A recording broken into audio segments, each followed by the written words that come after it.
मी रोहन देशमुख, पुण्यातल्या एका मोठ्या आणि प्रतिष्ठित सॉफ्टवेअर कंपनीत सेल्स मॅनेजर. हे नाव आणि ही ओळख मी मागील 3 वर्षात कमवली आहे. पण खरी कथा माझ्या या नवीन आयुष्याच्या सुरुवातीची आहे. उत्साही, महत्त्वाकांक्षी आणि व्यावसायिक जगात स्वतःची जागा निर्माण करण्याच्या ध्येयाने मी या कंपनीत नुकताच सामील झालो होतो.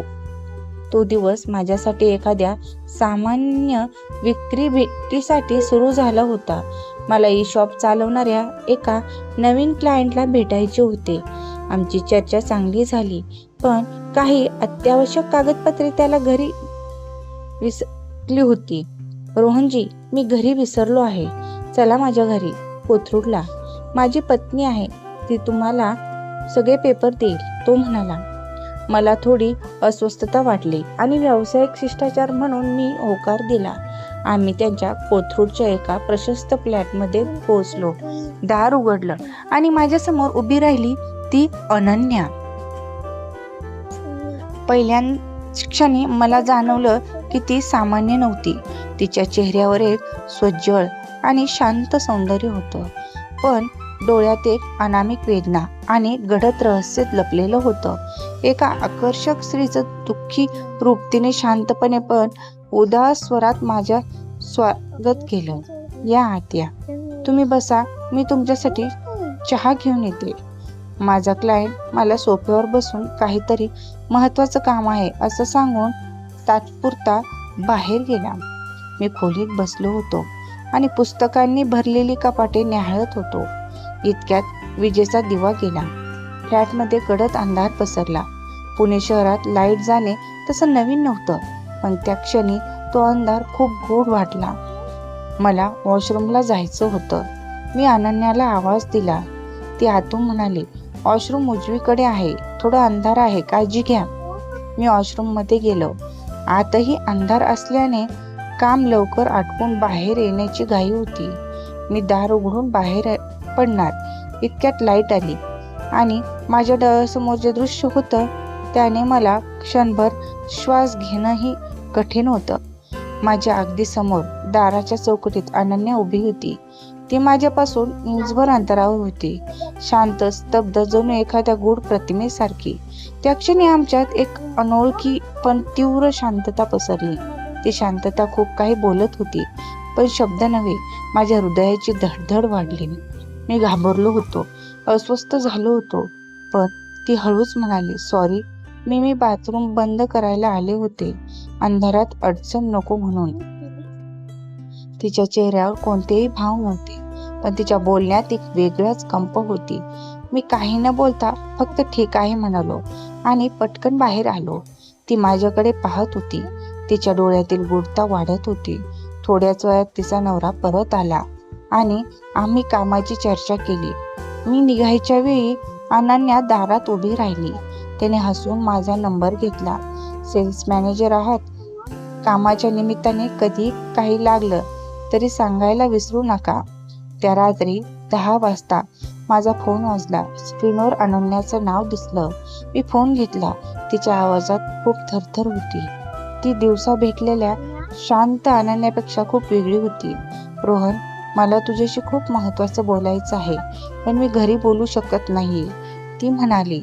मी थोडा गोंधळलो, पण तिच्या आवाजातील व्याकुळतेमुळे तिला नकार देऊ शकलो नाही. दुसऱ्या दिवशी आम्ही एका कॉफी शॉपमध्ये भेटलो. तिथे तिने तिच्या आयुष्यातील सर्वात मोठी वेदना माझ्यासमोर उघड केली. माझ्या नवऱ्याला बाळ होऊ शकत नाही रोहन, पण तो मला दोष देतो. मी निरुपयोगी आहे. मी त्याला सुख देऊ शकत नाही, म्हणून तो माझ्याशी कठोरपणे वागतो. या 4 भिंतीच्या बाहेर माझं असं कोणी नाही ज्याच्याशी मी मोकळेपणाने बोलू शकेन. तिचे डोळे पाण्याने भरले. मी स्तब्ध झालो. एका आकर्षक सुशिक्षित स्त्रीच्या आयुष्यात इतकी वेदना असेल याचा मी कधी विचारही केला नव्हता.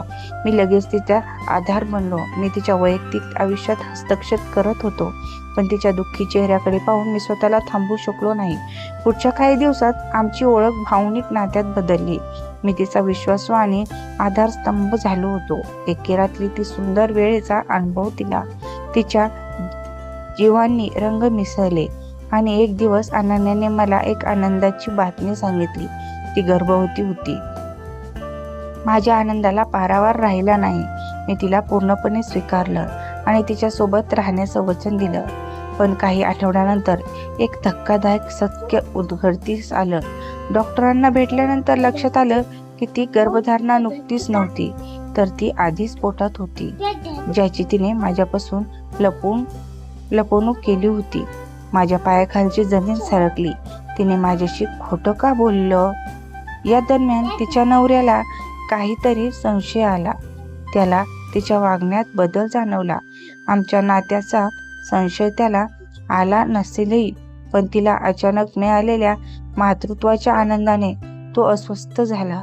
त्या रात्री मी तिला फोन केला, पण तिचा फोन बंद होता. दुसऱ्या दिवशी तिच्या घरी गेलो तेव्हा फ्लॅटला कुलूप होतं. अनन्या गायब झाली होती. तिने मला कोणतीही माहिती दिली नव्हती. पुढचे 6 महिने मी तिच्या शोधात वेडा झालो होतो. अखेर माझ्या एका मित्राने दिलेल्या माहितीनुसार ती आता नाशिकमध्ये एका छोट्या घरात राहायला गेली होती. तिचा नवरा तिला सोडून गेला होता आणि मी तात्काळ नाशिकला पोहोचलो. ती एका अगदी साध्या पण शांत घरात राहत होती. तिच्यासोबत तिची लहान गोड मुलगी होती, आर्या. मला पाहताच ती धावत माझ्याकडे आली आणि ढसाढसा रडली. रोहन, तू इथे कसा? मला माफ कर. मी तुला फसवलं, पण माझं आयुष्य एक गूढ आहे. मी तुला हे सर्व सांगू शकले नाही. मी वाईट नाही, पण मी मजबूर होते, तिने रडत रडत सांगितलं. आर्या, जी केवळ काही महिन्यांची होती, ती माझ्याकडे उत्सुकतेने पाहत होती. तिचं बोलणं ऐकून मला तिच्याबद्दल सहानुभूती वाटू लागली आणि तिच्यावर असलेला राग दूर झाला. मी तिला आधार दिला आणि तिला पुण्यात परत येण्याची विनंती केली, पण तिने नकार दिला. मी इथे सुरक्षित आहे. मी आर्याला घेऊन सुरक्षित राहू शकते, ती म्हणाली. मी तिच्या निर्णयाचा आदर केला आणि तिला नियमित मदत करत राहिलो. काळानं सगळं शांत झालं असं वाटत होतं. नाशिक आणि पुणे यातलं अंतर असूनही आमचं नातं कायम होतं. एक दिवस सर्व शांततेला एक भयानक धक्का बसला. माझ्या फोनवर तिच्या नवऱ्याचा नंबर दिसला. मी गोंधळलो. मी फोन घेतला. अनन्या आणि आर्या माझ्याकडे आहेत. त्यांच्या आवाजात क्रूरता होती. माझ्या काळजात धस झालं. तुम्ही काय बोलताय? त्या कुठे आहेत? मी ओरडलो. जर त्यांना वाचवायचं असेल तर पुण्याच्या बाहेर असलेल्या जुन्या फॅक्टरीत ये. पत्ता मी मेसेज करतो. पोलिसांना सांगितलंस तर त्या दोघींनाही जीव गमवावा लागेल, त्याने थंडपणे धमकी दिली. माझा थरकाप झाला. जीव धोक्यात घालून मी त्या भयान पडक्या फॅक्टरीच्या दिशेने गाडी काढली. फॅक्टरीच्या आत प्रचंड अंधार होता आणि सरसरणाऱ्या लोखंडी सामानाचा वास येत होता. समोर अनन्या आणि आर्या एका कोपऱ्यात घाबरून बसल्या होत्या. त्यांचा नवरा, तो क्लायंट, माझ्यासमोर उभा होता. त्याने माझ्याकडे तिरस्काराने पाहिले आणि हसून म्हणाला, तुला काय वाटलं रोहन?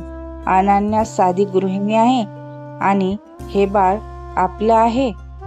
मी काही बोलणार इतक्यात त्याने माझ्यासमोर कागदपत्रे फेकली. अनन्या एका वैद्यकीय प्रयोगशाळेचा भाग होती. तिचं मूळ सामान्य नव्हतं. ते एका जैविक प्रयोगाचं फलित होतं. एका डिझायनर बेबी बनवण्याच्या प्रयत्नातील एक अपूर्ण प्रयोग. मला विश्वास बसत नव्हता. माझा मेंदू सुन्न झाला. माझ्यासमोर जे सत्य उभं होतं ते एखाद्या भयानक विज्ञान कथेसारखं होतं. तो माणूस एका आंतरराष्ट्रीय संशोधन संस्थेमध्ये काम करत होता आणि अनन्या फक्त त्या प्रयोगासाठी वाहक होती. अनन्याने माझ्याकडे पाहिलं आणि रडत म्हणाली, मी हे सर्व थांबवण्याचा प्रयत्न केला, पण मी उशीर केला. रोहन, आर्याला वाचव. त्या क्षणी तिच्या नवऱ्याने एक बंदूक काढली. मी क्षणाचाही विलंब न लावता त्याच्यावर झडप घातली. तिथे झालेल्या झटपटीत काय झालं हे मला आजही व्यवस्थित आठवत नाही. पोलिसांना बोलवण्यापूर्वीच परिस्थिती खूप गंभीर झाली होती. पोलिसांनी नंतर येऊन तपास सुरू केला.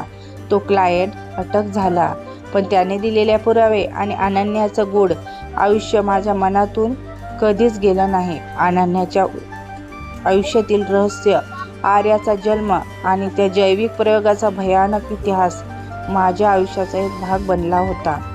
ती रात्र, त्या फॅक्टरीतील भयानक सत्य आणि अनन्याचे रडणारे डोळे, या सर्व गोष्टींमुळे माझ्या आयुष्यातील साधेपणा कायमचा संपला होता. सेल्स मॅनेजर रोहन देशमुख आता फक्त कागदपत्रे आणि नफ्याच्या गणितावर विश्वास ठेवत नव्हता. तो एका गूढ भयानक सत्याचा साक्षीदार बनला होता. त्यानंतर माझं आयुष्य बदललं. ते पुन्हा कधीही पूर्वीसारखं राहिलं नाही. जर कहाणी आवडली असेल तर आपल्या चॅनलला सबस्क्राईब करा आणि नक्की कमेंट्स करून सांगा कहाणी कशी होती.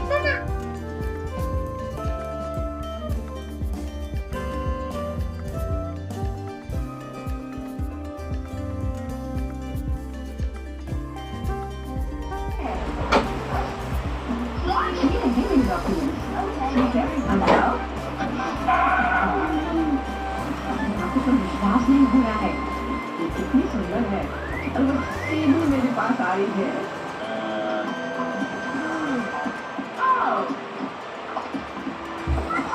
कितनी सुंदर है, कितनी बड़ी है. हाँ, ये रहा मेरा पासपोर्ट और इसके अंदर टिकट है.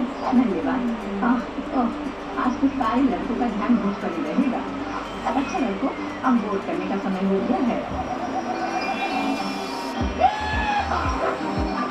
चलो भागो, शायद हम उसके साथ चलेंगे तो पकड़ सकते हैं. हाँ, तुम कहाँ जा रहे हो? चलो लड़कों, मुझे अपनी अपनी टिकट दिखाओ. यहाँ मेरा प्लेन है. कितना सुंदर है, मेरी तरह नहीं. वाह, आखिरकार मैं तो थक गई हूँ. मैं तो चिड़ी के साथ घूमते घूमते और तुम हाँ हो मेरे बच्चे. मम्मी तुम्हें बहुत मिस कर रही थी. क्या बकवास. मिट्टी पर चलते हैं मेरे बच्चों. हेलो, सब कुछ ठीक है, लेकिन बुखारी से आप कुत्ते को नहीं ले जा सकते हैं दूसरे जानवरों की तरह. ऐसा कैसे हो सकता है? मैं अपनी प्यारे खरगोश को कहाँ रखूँ? हाँ, मेरे पास एक शानदार आइडिया है. मैं स्कूटी में से छिपा लेती हूँ.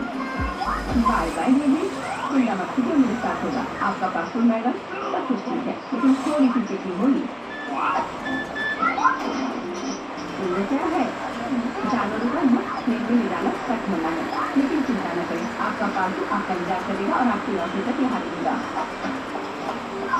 हेलो सर, क्या मैं आपकी इलाज कर सकता हूँ? यदि ऐसा है तो मैं आपको एक जादू दिखाऊंगा. जादू जादू, और ये रहा पासपोर्ट. वाह, यह नहीं हो सकता.